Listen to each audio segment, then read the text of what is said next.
नमस्कार मित्रांनो, मुद्द्याचं बोला या यूट्यूब चॅनलमध्ये तुमच्या सर्वांचं हार्दिक स्वागत. जालन्यातील ओबीसी आंदोलनाच्या पार्श्वभूमीवर नवनाथ वाघमारे यांच्या गाडीला अज्ञात व्यक्तीने आग लावल्याची घटना समोर आली. या घटनेनंतर समाजात संताप, संभ्रम आणि आरोप प्रत्यारोपांचा भडाका उडाला.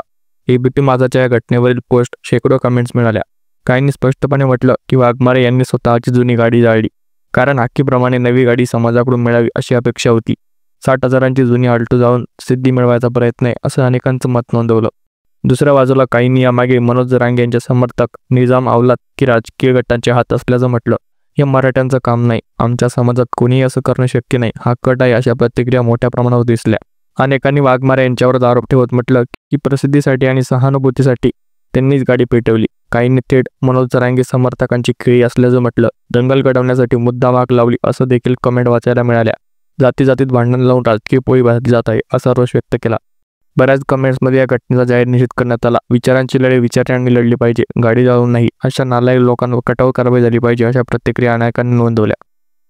लोकांच्या भाषेतून दिसतं की या घटनेला समाजात अस्वस्थता वाढली. काहींनी संतप्तपणे गाडी पेटवणारा समोर यावा, असे कृत्य करणारा हरामखोर आहेत, हीच नीच पातळी आहे असे शब्द वापरले.